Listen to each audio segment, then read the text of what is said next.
when you're forcing an unreality, it ruptures and destroys relationships. And the most precious relationship, I think, for most people is those family ties, those parent-child bonds. And what Dead Name articulates, and I'm thankful that the prison issue showcased it in Scotland, just how insane this all is. But the most painful thing that I think happens, perhaps even more than the medical damage, is that relational rupture. And when transgenderism is many things, but it is a medical scandal and a family fracturing scourge. Hello and welcome to the Allen Film Scoop. I'm Anne McElhinney. And I'm Phelan McAleer. It's February, Anne. It's February, but it's very, very cold in Los Angeles. Yes. That's why we're wearing all these clothes. We want our money back. Inappropriately dressed for very much Southern so. California. We have a very, very busy show today, by the way. Yes, we have, yes. When we're recording this, the news is fairly fresh that our friend James O'Keefe has resigned from Project Veritas. Extraordinary. A huge story. Project Veritas, everyone has said it, Project Veritas will be nothing without him. He is Project Veritas. Yes. He founded Project Veritas. It's his whole idea. It's his whole idea, but also journalism looks really easy from the outside. An undercover stings Huge. 10 times the length of that. Yes. I had to sit listening to Patrice Cullors talk nonsense for 2 hours in a hostile environment. They go and they meet people for days and hours in undercover. Pfizer ultimately is thinking about mutating COVID? Well, that is not what we say to the public. No, don't tell anyone this building. You gotta publish, don't tell anyone. You gotta publish, don't tell anyone. Okay? We're exploring, now, you know how the virus keeps mutating? Yeah. Well, one of the things we're exploring is, why don't we just mutate it ourselves so we can create ethically develop new vaccines, right? So we have to do that. If we're gonna do that, though, there's a risk of, as you could imagine, no one wants to be having a pharma company mutating viruses.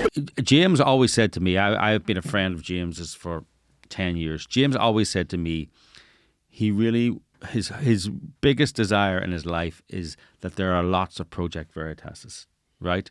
That other people do what he does. He wanted rival organizations, not rival, other organizations in that space. He wanted that. He wanted to train these people up. The fact that there's no one that has come up in a similar way is a very obvious example of it's very, very difficult to do. It's impossible, almost impossible to take someone like James to drive an organization, to have the foresight, to have the and leadership. Now his board have gone against him, have turned on him. Yeah, and maybe he's not a perfect human being. Maybe he didn't run a perfect organization. No, anyone who's ever worked in the newsroom, as we have, these are rough places. Yes. These are rough. It's a tough environment. It's a daily grind, and it is tough. And tough very, things. Very stressful. And very, obviously, very stressful. so if he said a few inappropriate things, whatever, right, great, get over yourself.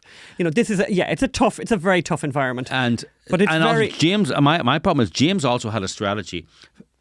Settle nothing. Fight every lawsuit. Fight every criminal charge. Don't apologise. Take everything to the Supreme Court. And my concern now is that the board will settle these lawsuits and give these people victories and claim and allow the false claim that Veritas released dodgily edited videos. They never did. They always released their rough cuts, which no news organisation does. Yeah. Right? There's no evidence that they ever misleadingly edited a video. Anything. None. No. Zero. My worry now is that the board will settle because they want to settle the legal affairs and the financial affairs. The board will settle, and that will allow people to claim that James is an unethical journalist. So it's a devastating day for journalism. Yes. It's a devastating day for America. It's devastating for James. But James promises to rise again. I think James, I was going to just say that, I think that, this isn't the last you're going to hear from James O'Keefe. He will come good again, but it's very tough for him. He built this organisation. He founded this organisation, he built it, and now they've made it, basically, obviously, my understanding is they've made it impossible for him to continue. Yes. And that's why he's resigned. So, sending out lots of love to James. He's just a heroic figure. And as you say, Phelan, there's only one James O'Keefe.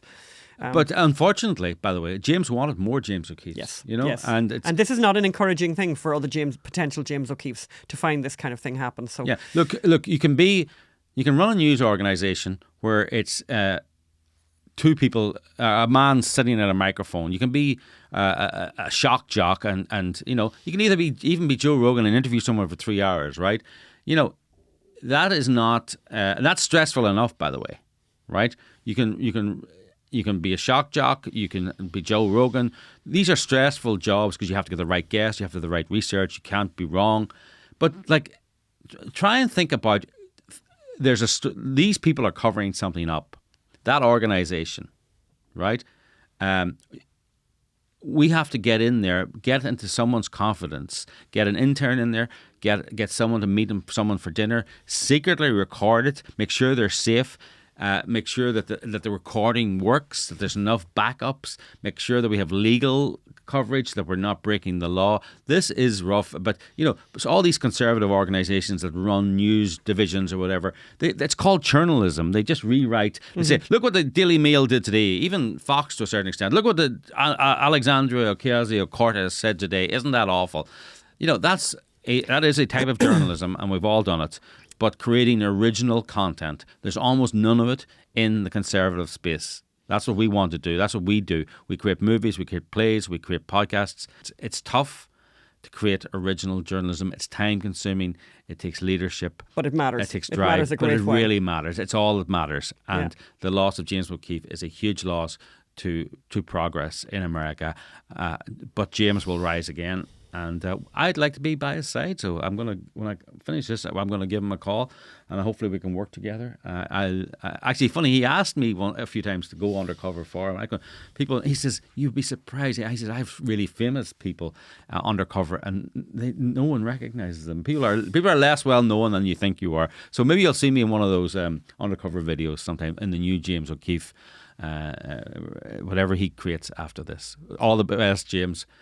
Sail strong. Take care. We're going to be talking to our friend Brandon Showalter from the Christian Post about all things trans contagion, and it's really important to.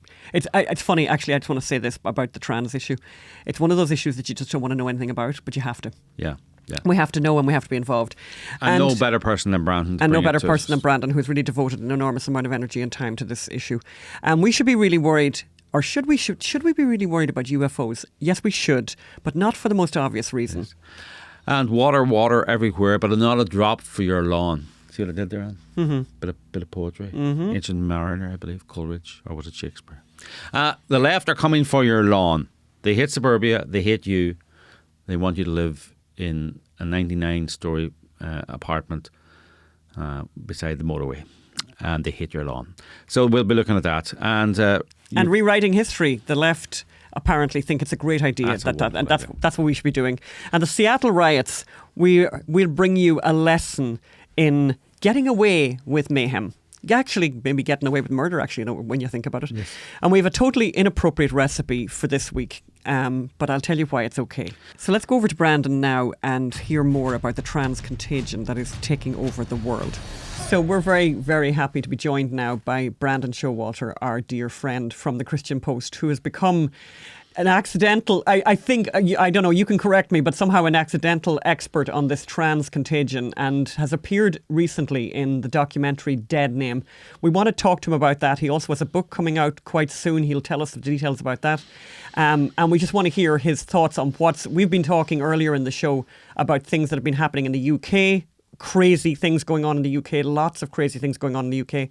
But let's talk about what's happening here. And let's start by asking Brandon about this documentary, Dead Name, by having a look at the trailer. Let's watch the trailer.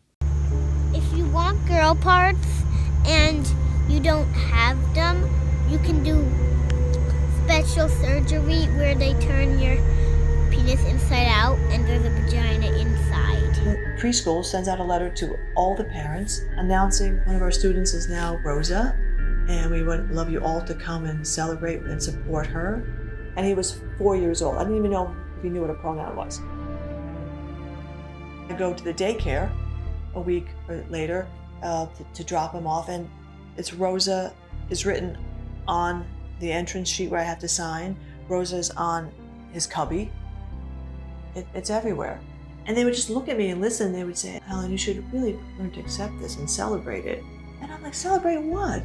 Celebrate that my child's going to be put on hormones and his penis will never grow and he'll never have a normal sex life and he'll be on drugs for the rest of his life? This was when she was like 15. I remember being up in her room and she said, I'm trans. and I need a new name. Somehow I got a text from CVS. Your prescription for TES is available. She's like, it's mine. You can't take it from me. You can get this by making a phone call and having a tele appointment. I mean, there was no psychological evaluation. There was nothing. Where does our species go if you can cut off your body parts like this? Sean had set up an appointment with an endocrinologist at the hospital to try to get hormones. I'm looking at it as, hey, this kid just needs to explain to him, hey, he's had a lot of traumatic events through his life, losing his leg. We had an older son that died of a heroin overdose when he was 8 years old. He loss of his mom, being diagnosed with cancer again. I mean, I went through I said, all these things have to have a big effect on him. When I had the appointment with the psychiatrist, I was just blown away when she turned around and told me that he's definitely transgender, and you are an unsupportive, abusive father. I'm trying to keep him alive.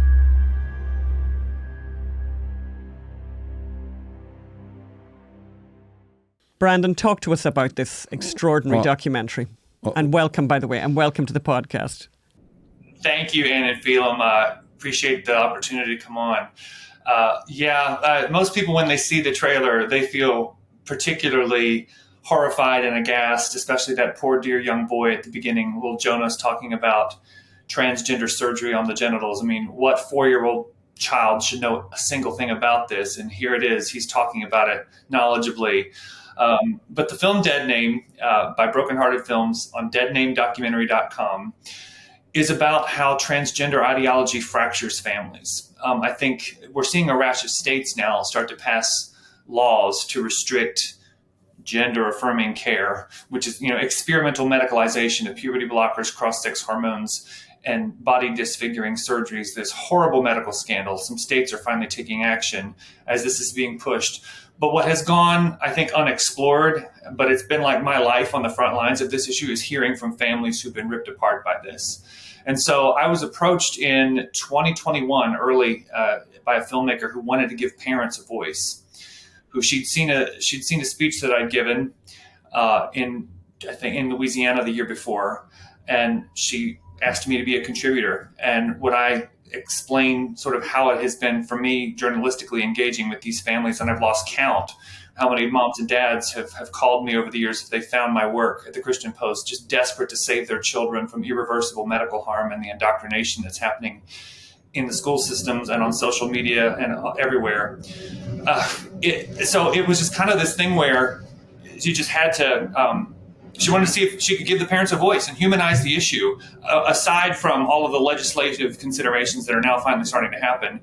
But I think the movie, which came out right before Christmas, has come at the perfect time because of this greater discussion that's finally happening in society and in state legislatures, that kind of thing. But it's very much a visceral gut punch, parents being torn apart, and it shows 3 families who have been shattered by this. What's the documentary called, and who directed it, and where can you get it? Dead Name. And for those, Dead Name, deadnamedocumentary.com. It used to be on Vimeo, but they censored it on January 23rd. And it was just pulled down abruptly with no warning, just poof, went gone. It was called hateful conduct, hateful policy, hate speech, something like that. Not an ounce of hate in it, of course, but Dead Name Documentary for a small fee, and that's where it is. And who's the director? Taylor Reese of Broken Hearted Films.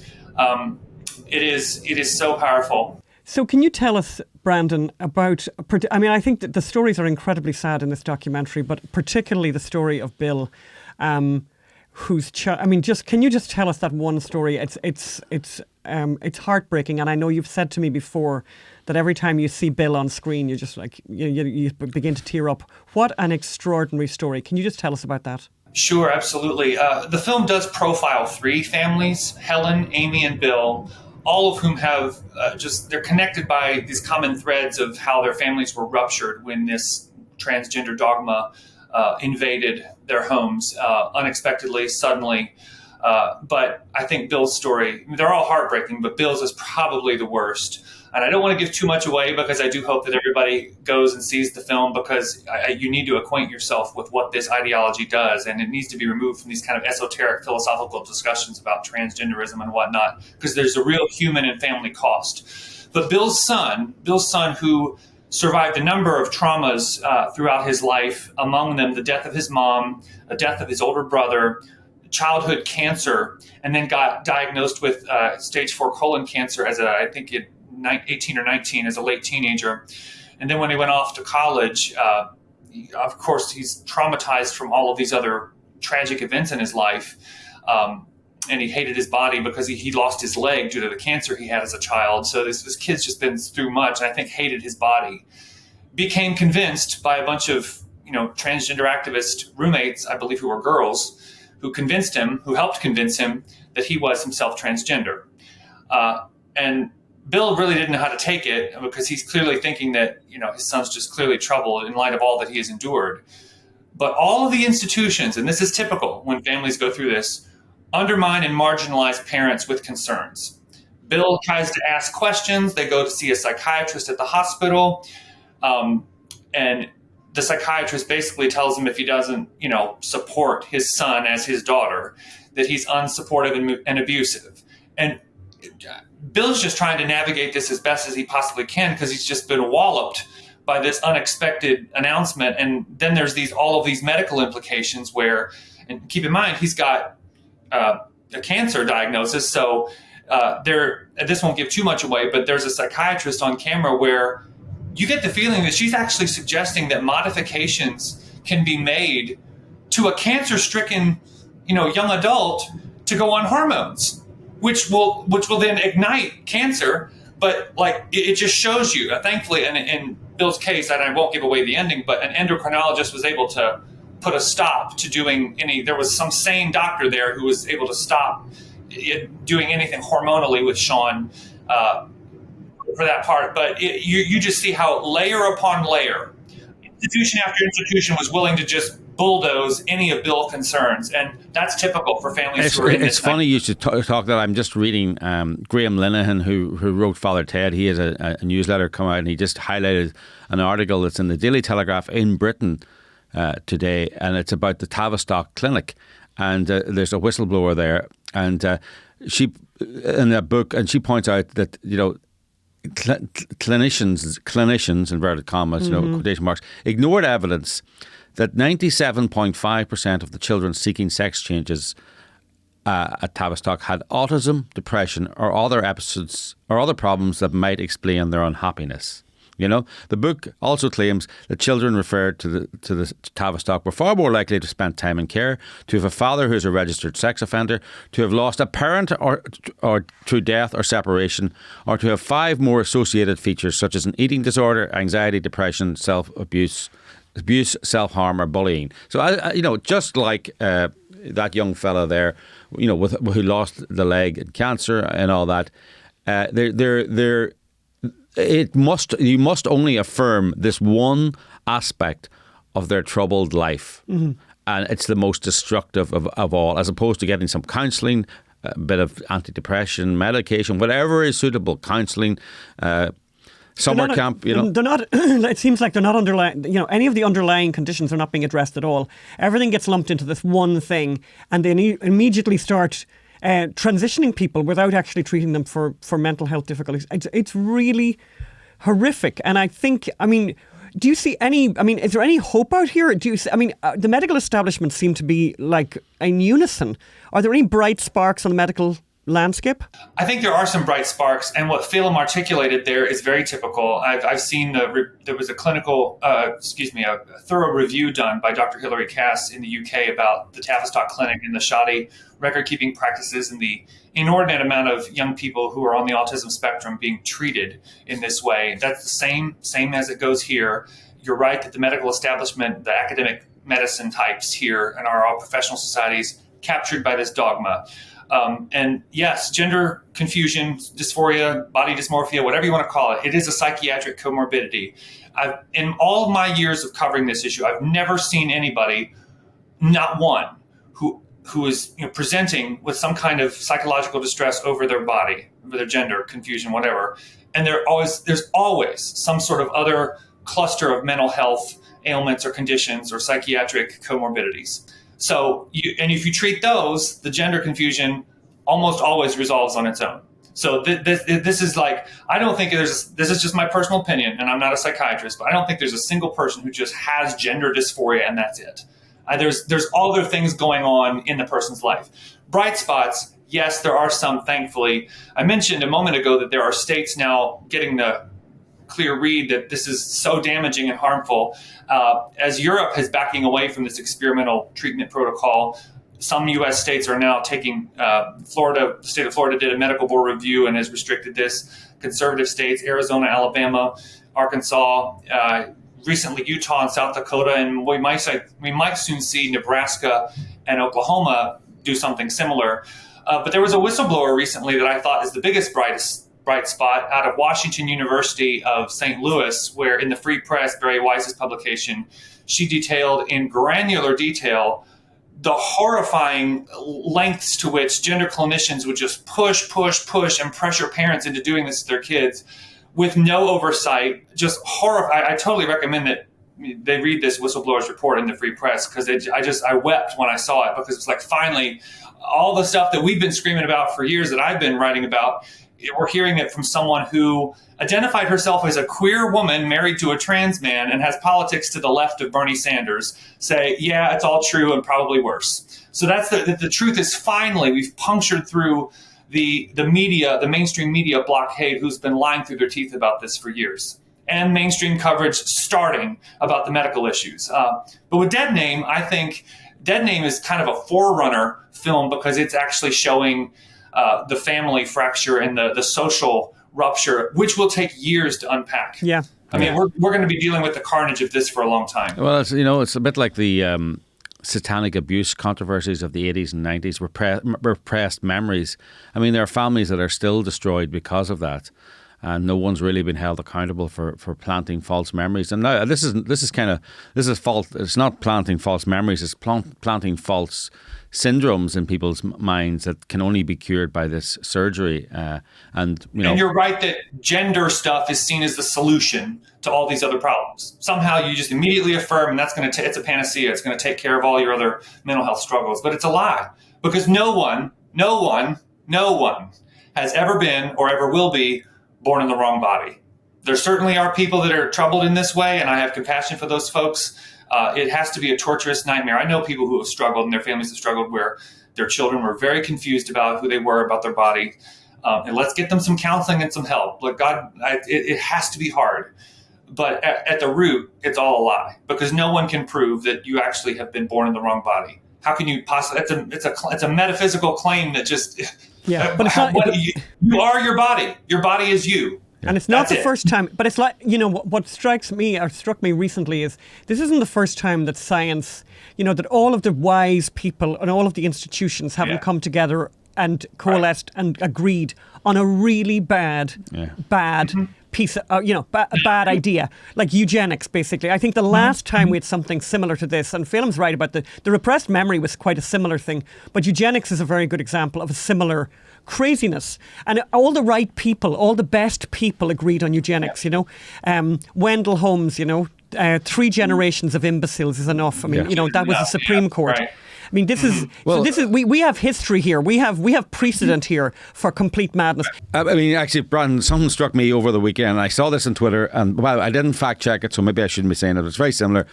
The person who won the Nobel Prize for Medicine in 1949 won it for inventing lobotomies. Oh yeah, I saw this. Right, Moniz, the Portuguese. Yeah. What was his name? Moniz, Moniz. I'm not sure the pronunciation there. In 1949, you're correct. That was a Nobel Prize winning discovery that if you cut somebody's brain off it, and the list of things that it cured was unbelievable. Sleep disorder, depression, anxiety, all these things, forgetfulness. It cured Alzheimer's as well by removing part of your brain. So, I mean, also, do you remember in the 80s, ulcers were caused by stress? you know. And the medical establishment loved that so much, and I think, you know, people loved it as well because it's kind of a status symbol. And there was one guy who said, actually, no, I think it's caused by bacteria. Boy, did he have a tough time trying to get people. And it's not the only one as well. The other one that was very, that, you know, and the worst problem with one of these bad ideas taking hold is it's very hard to loosen it and to get rid of it. I mean, another very good example, less serious, but still, you know, serious, was the idea that fat was really bad. All fat was bad.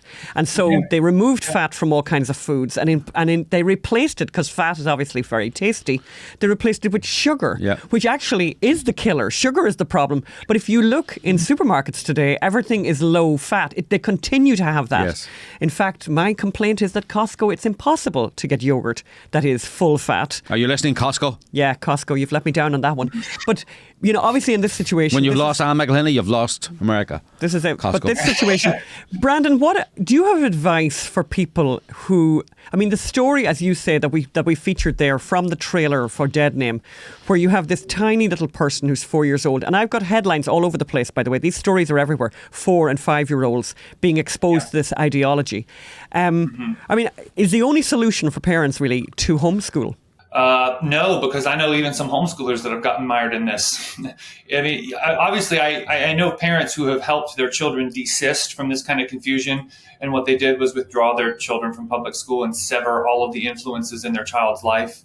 But you can't think that you're just going to escape if you live in a red state in the countryside and homeschool. I've seen even people who took so many measures. Now, is it worse in an urban center in a blue state? Yeah, probably. But this is everywhere there's Wi-Fi. Correct. I mean, you get your kids off tech, I think, is the big, I mean, a lot of parents I know have said that it all sort of started a downward spiral once they allowed their children to have a phone because of how they got engaged on Tumblr and YouTube and all of these other forces that are coming. You mentioned the ice pick lobotomy, you know, medical scandal. What's different about that and today with this medical scandal, and it's one of the worst of all time in my estimation, is that this medical scandal is marketed via tech and through schools as an identity. And so it's not only a healthcare issue, like young people become consumed with this notion that this is who they are. I don't know of a medical scandal where it played upon that psychological desire for identity quite like it. And that's why it's got such an iron grip on so many minds, because if you've got this emotional kind of attachment to needing hormones and surgery in order to be your true authentic self, that's a powerful grip that you have on a person. And then it's then hooked on to other, you know, LGBT rights and such. And so it becomes politically, you know, complicated. Meanwhile, the people who are trying to blow the whistle and saying this is not a medically ethical thing to do, to exogenously pump a young child full of untested hormonal agents or surgically remove physically healthy body parts. I mean, since when did that become okay? The question that I'm often asked is like, don't doctors take a Hippocratic oath to first do no harm? That is, for all intents and purposes, dead as a doornail, because they're actively harming young people who are vulnerable, again, often autistic. And not only are they harming those young people, but they are indoctrinating them to believe that when they cut their breasts off, they can post those pictures of their scars on social media. And it's this kind of exhibitionist thing. Yep. And the harm is not seen as harm. And so even making the harm visible, which is what we as journalists try to do, becomes extra challenging, because there's this brainwashing that has been happening of the whole of society, where people are trained to see harm as liberation and beautiful. Everything's so inverted.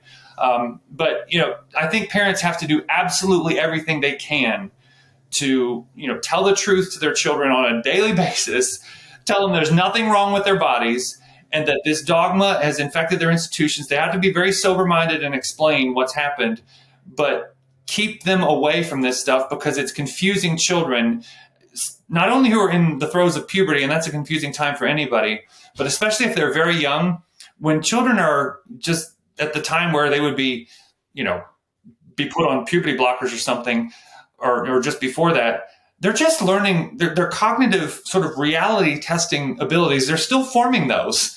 And so this social transitioning, this gaslighting, and this indoctrination of children, it's abusive on so many levels. It's very funny what you just really struck something there when you said, you know, accepting your body. I mean, the left went from fat acceptance to cut your genitals off. Right, I mean, fat acceptance is madness, right? But I can see a rationale for it, right?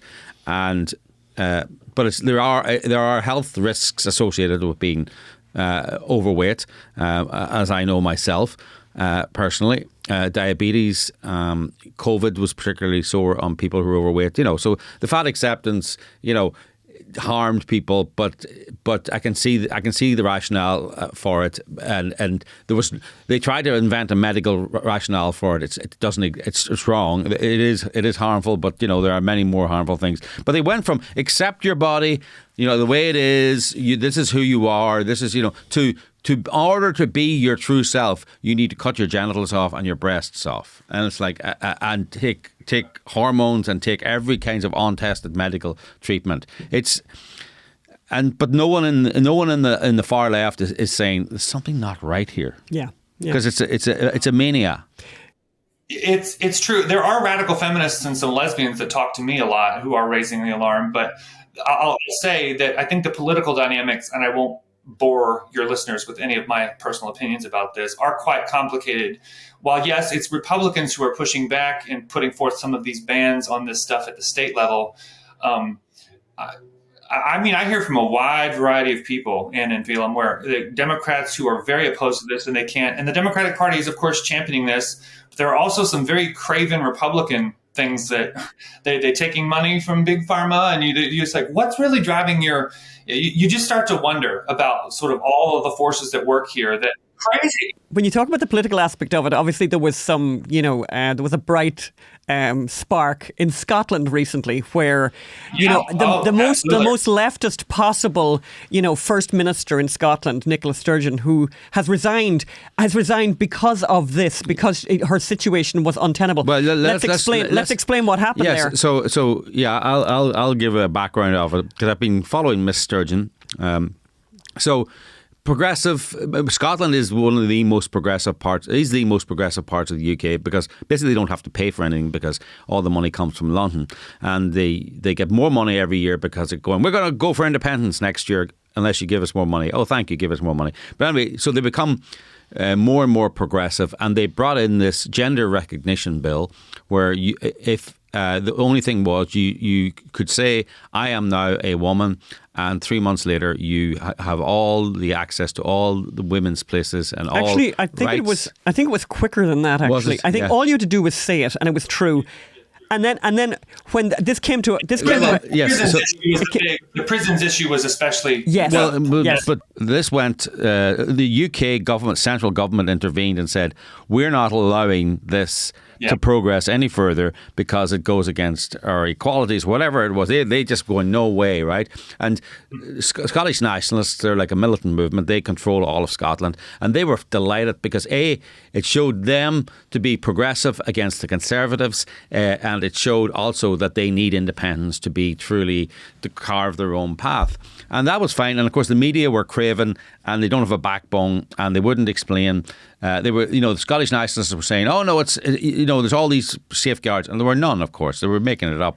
But so finally, somebody in the media, I think it was someone in the Spectator, ran an article about a rapist who had decided. Let me tell that story, because I think it's worth hearing in detail. The strange case of Isla Bryson.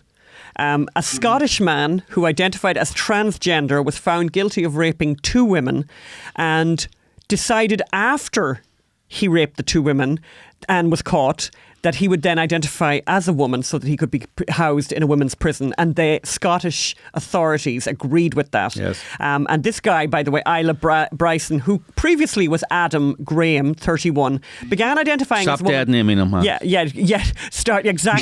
Exactly. I'll dead name that guy until he's dead, basically, by the way. Can we help? Yeah, exactly. But and I don't want to go into all the details because I want to hear what you have to say about that. But that he basically, he was referred to a feminine, in the court, during the court, I mean, this is the madness that's a part of this. During the court proceedings, he was always referred to using feminine pronouns in the court and in the UK media. And, and they talked in the court about Graham raping these women with her penis. Okay, so I just want to. So we were talking there about Nicola Sturgeon. So that news emerged. I'm just giving everyone who doesn't know this out there the background to this. That news emerged, and Nicola Sturgeon was initially going, "Look, that's the way of the world." The backlash became so prominent, and then a couple of other cases of rapists in women's prison emerged, and she was just caught like a deer in the headlights because no one had ever asked her a tough question, and suddenly. Suddenly, the media then gone, oh, this is interesting, and they started. She then backtracked and moved Isla from the women's prison into the men's prison after defending, because trans women are women. Don't forget, this was her big mantra: trans women are women. So then the reporters started asking her every time she went anywhere, if trans women are women, why is Isla in a man's prison now? Shouldn't she be? So you were watching this, Brandon, and what were you thinking? Yeah. Well, it's just when the ideology is forced to meet with reality, and there are people actually force the issue, it always collapses. Yes, and this is what happened with her. This is what happened with her. She then was.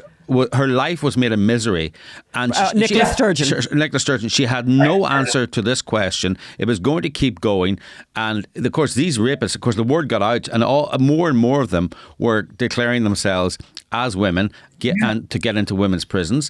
And Nicola Sturgeon eventually, as you say, it collapsed. She had to. She resigned because it became an unsquareable circle. Yeah, that's exactly right. And but you see this whenever unrealities and this become forced, you have to force an unreality because no one in their right mind would go along with any of that. And that's the ideology is so insane that you have to enforce it with either very sneaky and stealthy tactics, which the activists have done, or just with the brute, blunt force of government dictate and the law. But the prisons issues, we're dealing with that here too in California, where there's actually a lawsuit that's pending where the Women's Liberation Front, which a feminist group, and it was the feminists helped out by J.K. Rowling in Scotland fighting back against that. And so the political dynamics are indeed quite complex. But with California, they're suing the corrections department in California to say that forcing women to be housed with men in prison, is constitutionally with cruel and unusual punishment. I think it's the 8th Amendment and other amendment stuff. Like, not only does it defy that, but it's, the Geneva Convention prohibits that on those grounds. But when you're, again, the most important point to make here is that when you're forcing an unreality, it ruptures and destroys relationships. And the most precious relationship, I think, for most people is those family ties, those parent-child bonds. And what Dead Name articulates, and I'm thankful that the prison issue showcased it in Scotland, just how insane this all is. But the most painful thing that I think happens, perhaps even more than the medical damage, is that relational rupture. And because transgenderism is many things, but it is a medical scandal and a family fracturing scourge. We're going to wrap it up right now, Brandon, but can I just ask you, at coming to the end of this interview, I know you've this book coming out. Can you just tell people how they can find you, how they can find the book when it comes out? I know it's coming out soon, and you're going to. How can people find out about it? Can people pre-order it now? No, that unfortunately isn't possible. Go on ahead, Brandon. Yeah, it's an ebook. I believe we're calling it "Exposing the Gender Lie." It will be, check thechristianpost.com. We will be making news about it. I've co-authored it with a guy named Jeff Myers. It's a very succinct read about protecting your family and how to the transgender industries, and it is an industry, the industry's ideology, how to protect your family from that, and how to understand the ideology, the manipulation and the warping of language. So it'll be, I do recommend that you go see it. I'll be probably doing some more press about it. ChristianPost.com and all my social media at Brandon M. Show. And if you want to sort of see what that book sort of is giving a voice to, and sort of from a humanizing perspective, do go watch the documentary film we've been talking about, Dead Name. Yes, deadnamedocumentary.com. Small fee to watch, but very, very much worth your while. Deadnamedocumentary.com. And your book again is just for one more time. Exposing the Gender Lie. Stay tuned. Stay tuned. I'll be making noise about that. And we'll put a link up when we get it. And when it comes out, we'll be tweeting it out and sending it out on our email list as well. Yeah, we will. So. Thank you so much, Brandon. Really appreciate your time. Thank you. Bye. Bye-bye. So I thought that was a great interview, and I think one thing that I wanted to mention actually that I think is also quite interesting about that case that we mentioned about Isla, who ended up Adam, serial rapist who ended up in a women's prison. His mother was interviewed, by the way, which is interesting. His mother was interviewed, and his mother said, never, not once, not for a millisecond, not for any years of all of the years that she raised him, did he ever once say he was trans. And she was being really honest, and I really appreciate that she did that. But the madness, this madness that Brandon talked about, it's everywhere. And actually, we have another small little story that I wanted to bring people, and this is from the NHS. Mm-hmm. In the UK, which touts itself, by the way, as like, this fantastic thing. World class. The world class, it's fantastic. Oh God, the NHS, and it's all, it's really the measure of what should be everywhere else in the world, right? Yes. It's like, it's like the whole world is no good because we're not like we don't have the NHS, because the NHS is this free system of medical care for everyone in the UK. Well, I've got some news for people who have a brain. Here's what the NHS are spending their money doing. And they've just done like a massive campaign. And here's the question, and this is taken from the NHS website. You got to really concentrate on this now, by the way. So please try and just concentrate. Just close your eyes and concentrate while I ask this question, because it's difficult. Should trans men have cervical screening tests? Okay, you got that? Trans men, here's from the NHS. Trans men and non-binary people who have had a total hysterectomy to remove their cervix do not need cervical screening. Trans men and non-binary people who still have a cervix should have cervical screening to help prevent cervical cancer. However, if you're a trans woman,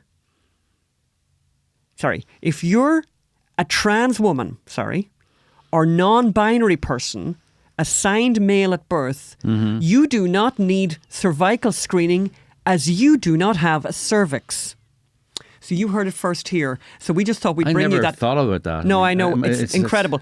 I love it, this is the NHS. I mean, you're meant to take that from the NHS and then go to the NHS and ask them, do you think that your lump on your breast is benign? You're meant to take them. Actually, even worse. And I said this to a relative recently who's in the medical field. When they become completely unserious like this, it's hard to take them seriously about anything. So you're supposed to go to your doctor now and say, look, I'm a bit concerned about the vaccine, actually. Oh, yeah. Yes. Right? Which is a genuine concern. I'm a bit concerned about the vaccine. What do you think? And the doctor is after telling someone, spending a lot of money sending an email saying, if you're a trans man, don't come. Oh, it's more than an email. A trans woman. But no, your doctor's probably, writing to his clients and his people saying, if you're a trans woman, don't come because actually for cervical screening because you don't have a cervix. And everyone's going, yeah. And then you're going, well, now I'm going to take you really seriously and ask you to tell me honestly, when you go through this political nonsense, this and take this social contagion seriously and take this rewriting of this completely bastardization of language. Yes. When you do that, you then expect me to think that you are a serious prognosticator about whether the vaccine is good or bad. And by the way, this for me, exactly. And by the way, this kind of segues perfectly into the next story, which is about the balloons, all the UFOs we've been seeing. If you have, and so basically, my question, my point about this is, should we be worried about all these UFOs that have been spotted over the United States? Yes, but not for the obvious reason.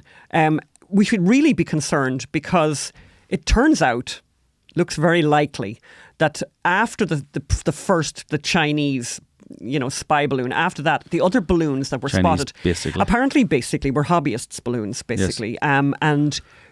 But that didn't stop the combined strength and intelligence of the US military operation spending $500,000 shooting them down. Well, look, and in the case of the first one, missing. So how worrisome? That's what I would be worried. I would be very worried about the fact that first of all that they just can't shoot the balloon, and secondly that they can't identify flying objects. Basically, you're wrong. You're wrong. I'm Joe wrong. Biden. I'm wrong. Joe Biden, when he became president, took an oath of office to oppose all balloons, foreign and domestic. It's definitely in the oath of office. Yes. I pledge to oppose all balloons, all oppositional balloons, foreign and domestic. Yes. So, and you know what I love about this story? I really love about this story because the New York Times, because they're just crazy for news, and they hunt down news, and I can just see how this story developed with them. You had somebody, and I was that person, by the way, in a newsroom thinking, God, I'd love to just get out of here. I'd just love to go somewhere. So one of their journalists got to go to a place called Dead Horse, Alaska. There's a place called Dead Horse. There's an actual place called Dead Horse. I wouldn't mind going there myself, by the way. Permanent population, 25. is there a place like Seriously Ill Pony? No, just Dead Horse. And basically, so they sent the intrepid reporter was sent off to Dead Horse to find out what was going on. Nice job. And basically, in February though, but anyway, nice job. Interestingly enough, despite the fact that the town has a population of 25, it also manages to have a hotel, but that's because of the oil workers that are there. Oil workers left for their shifts, and of course this the writer is all delighted with herself, Oil workers left for their shifts while it was still dark, and they would be back in the evening for early dinners and early bedtimes because of course it's a very short day. And Nancy Bremer, a receptionist at the Aurora Hotel, home to the only restaurant in town, a buffet-style assembly line that serves ahi tuna steaks and cheeseburgers. Nice. Said people here were focused on work and not concerned with any looming threat of an object shot down over ice. If we find it, she asked, should I call you? Yes, but anyway, the people of Dead Horse have not found the flying object, and I think they probably won't. Even more alarming. But also, just to finish the point though, what the interesting other point here that's also disturbing is they've now all decided to pack up and go home, and no one's going to be looking for any of these flying objects. So we're never really going to know what it was. But I think the likelihood was that it was a hobbyist's balloon, basically. To me, so they've just decided, whatever, it doesn't matter. Let's go home now. Let's go home now. And by the way, according to the New York Times, the reason for going home now is it's awful cold here and the days are short. And it's like, you're the military complex. You're the combined military complex of the United States. And I'm just thinking, in the face of a real threat, which I think there are plenty of them. Yes. This is who's representing us. And you know what I bet they're doing and spending tons of time on? Diversity. I bet they're spending loads of time on trans language and inclusive language and getting their pronouns and right. Diversity training. Oh, God. Tell us more, Phil. No, but I also thought, so up until now, they were unable to detect foreign balloons coming into American airspace. Isn't that because they frightening? hadn't the radar calibrated. Isn't that, yeah. Yeah, so they It's changed. And then of course they over-calibrated the machinery, and then they were detecting everything, including party balloons and the whole lot. Yeah. All right, Phil, tell us about the good news about the good and bad news about, maybe there's no good news about the lawn situation. There's no real good news, but this is from NPR, and done in a jaunty NPR way. Lynetta McElroy stands outside her home on a tree-lined street in South LA neighbourhood of Leimert Park, where she lived since the 1980s. Leimert Park was known for its beautiful lawns, McElroy said. No fences, and you could go to one corner and you could see just about the next corner. It gave a community feeling. I've always loved this area.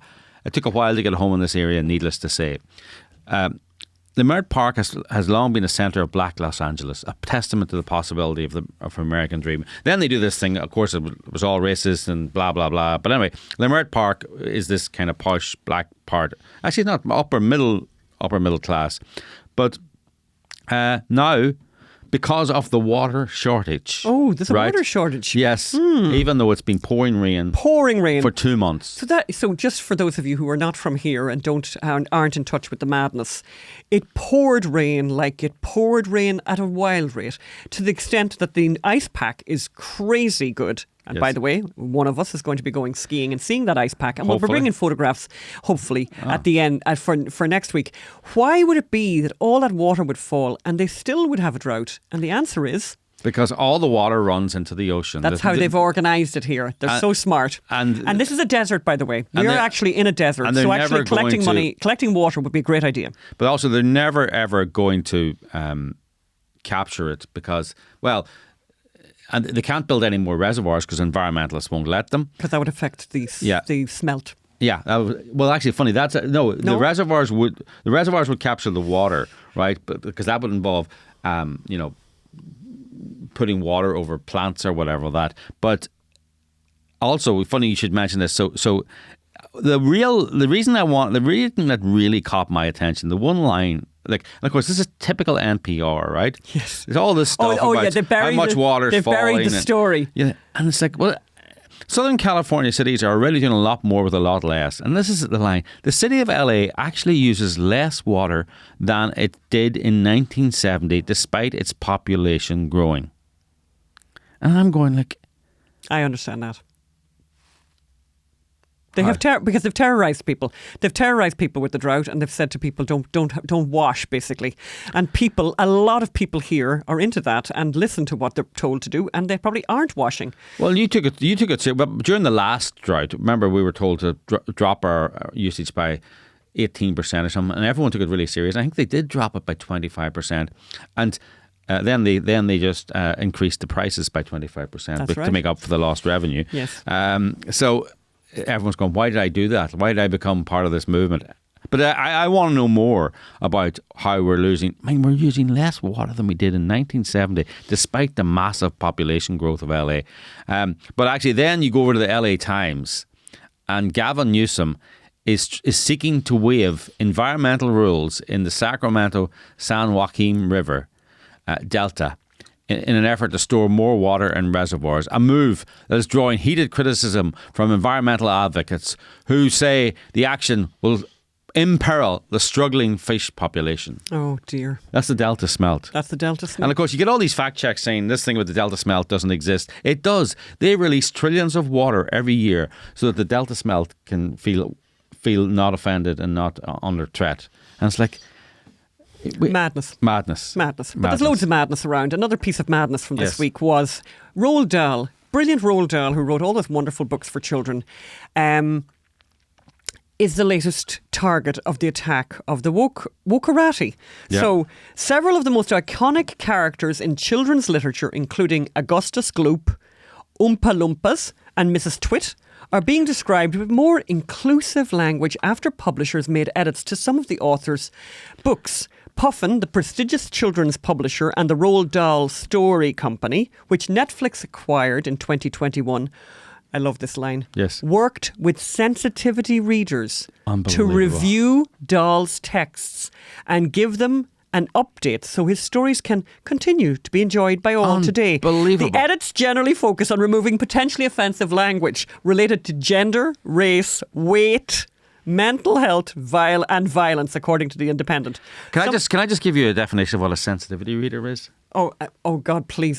Don't use bad language now. No, it's actually someone, it's even worse than that. It's someone who will never create anything. Yes, a sensitivity reader. Someone who will never create a work of art. Someone who will won't be read in 5 minutes' time, never mind 5 years' time. And by the way, unless they go in and destroy other people's work. And some of these changes are just completely crazy. All of them are crazy. They're all crazy. Augustus Glump from Charlie and the Chocolate Factory is now enormous and not fat. And in a gender-neutral revision, the Oompa Loompas in that same book are now described as small people rather than small men. And I love this one, Phelim. In The Witches, where 59 changes have been made, a line was added to a paragraph that explains why the witches are bald underneath their wigs. And here's the line they've added. There are plenty of other reasons why women might wear wigs. And there's certainly nothing wrong with that. Like as though some child, by the way, would be really concerned about that. And by the way, that's when you read books to children, that's when you have the whole conversation and the child is allowed to ask questions and have the question answered. But, you know, this is the mad world we're living in. And it's just one mad story after another. And from there, I want to go on to what's happened in Seattle. Yeah. This is incredible what's happened in Seattle. So obviously, we remember, you know, the autonomous zone and the craziness that happened in Seattle after the BLM riots and all of that, right? And huge, massive amount of damage and all of that. Yes. And now... Well, there was that autonomous zone. Correct. What was something CHOP? CHOP. I think it was called CHOP. Autonomous So the citizens... Capitol Hill organised protest. Exactly. CHOP. The citizens of Seattle have paid dearly for the city, and this is from the Wall Street Journal, sorry. The citizens of Seattle have paid dearly for the city's government's embrace of lawlessness in the summer of 2020, and now taxpayers are likely to pay still more. Details are sparse in the settlement of whatever. So all these people who had businesses destroyed are now suing the city. And they're suing the city because the city didn't do anything. Mm-hmm. In fact, the city did worse than do anything. The city facilitated it. They brought in toilets, by the way, and they they helped them build basically barricades. I mean, extraordinary, you know, what went on.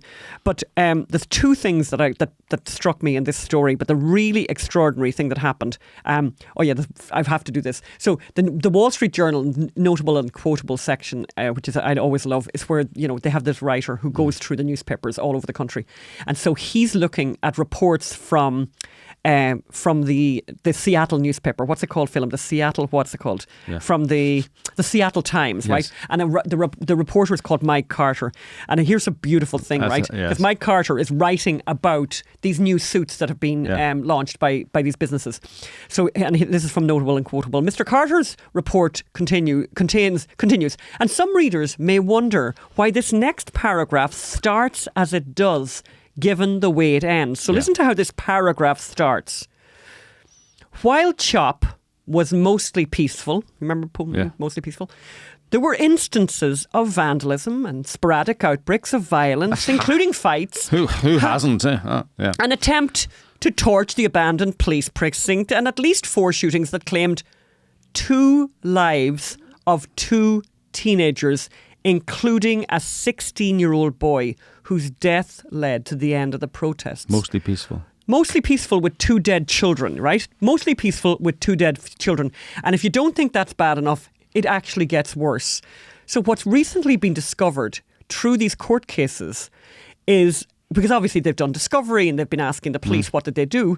And now what they've discovered is that the city, elders, if you like, or the people in charge at the police and the people in charge at the government were in cahoots with each other. And who knows what they were saying, but what we do know, and what the court is really angry about, is that they deleted these city elders, these city, officials, deleted thousands and thousands of text messages where they were writing to each other during the time and deciding. So all the high-ranking officials, they deleted the texts. And the judge, who is not impressed at all, I'm trying to find his name here, Thomas Zilli, who sounds like a great guy, he is really angry about these deleted texts. And he's saying that he is going to instruct the jury, when the jury are trying to make deliberations about costs for these plaintiffs, that he's going to instruct the jury, to really crucify the city, because of the fact that he said, it's pretty obvious to me that the deleted texts are a cover-up of what they were doing. And what they were doing was they were in collusion with the rioters. Mostly is what they were doing. Rioters. With the mostly peaceful, who were killing 2 murderous, teenagers, 2 boys. Yeah, where they killed two boys. And by the way, and just to finish up on the Seattle story, because people might wonder, what's Seattle like now? Maybe it's all good now. Guess what? So, sweetness and light. Of course, mostly peaceful. And again, this is from a different story, by the way, in the Wall Street Journal. June 2020 began Seattle's descent into disorder, and there is no end in sight. The Seattle Police Department released its annual report this month. It shows that the violent crime rate reached a 15-year high in 2022. Seattle recorded 52 homicides. 52, by the way. Last year, a 40.5% increase over 2019. Wow. And by the way, if you're in a place where the police are helping the murderers, protecting the murderers, and by the way, very kind, bringing in portaloos for the murderers, and you might be thinking, you know what, I was thinking a bit about maybe murdering somebody I don't like. Well, you'd feel like, I'm in the right spot for that. Yeah. I'm in the right spot. And I'm thinking a very good friend of ours, Philip, who moved from Seattle. And I'm thinking, you got out just on time, What an extraordinary thing.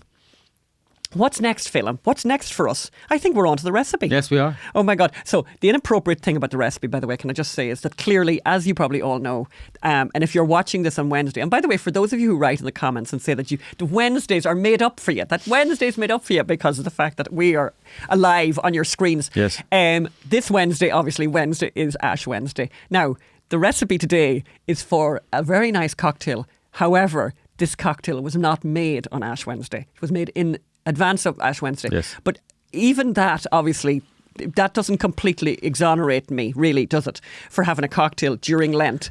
However, and for those of you who don't know, Lent is a Catholic thing. It goes on for 40 days. We're approaching it. On Wednesday it starts, and we have to work out what we're giving up. But we've got whatever we tell do. Tell us what you're giving up. If you're a Catholic and you're giving up something for Lent, I think maybe some Protestants do it too. If you're giving up something for Lent, let us know in the comments section. And I think you'll remember we've talked about Lent before on this podcast, those of you who are very faithful listeners. And we have as you know, Phelim and I are, love across the barricades. I'm from the south of Ireland. The Republic of Phelim is from Northern Ireland. The, bitter and twisted statelet.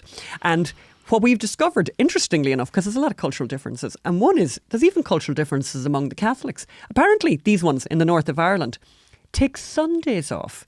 They take Sundays off from Lent. Well, we never heard the like. It was available to us. We could take Sundays off. The only thing we ever did in the South, in the Republic, was you can take off St. Patrick's Day, which usually falls during Lent. And so you can take that day off and have a few pints if alcohol is your thing. I always think, it reminds me, I always smile remembering my father, who was not a big drinker, but would maybe have a couple of gin and tonics on a Sunday, and he would talk about it like it was a huge thing. We might have 2 gin and tonics. He gave up alcohol for Lent, which of course was no big sacrifice at all. What he should have been given up, because everyone knows the thing he should have been given up, sugar, because sugar was his problem.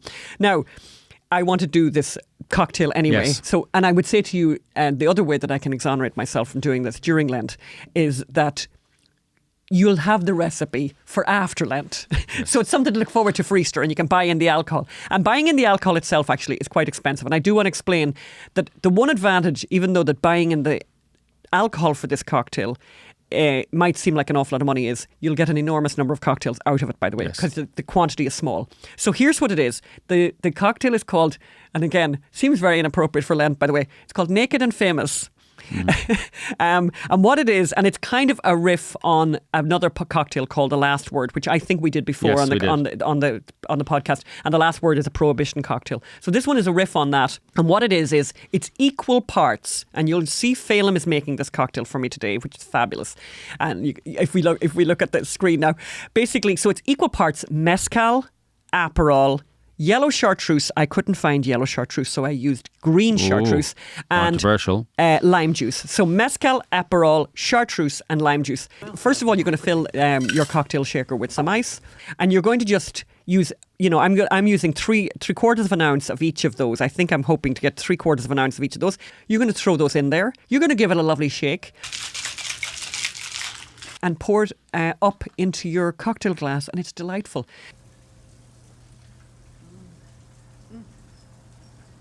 And enjoy. And we will see you next week.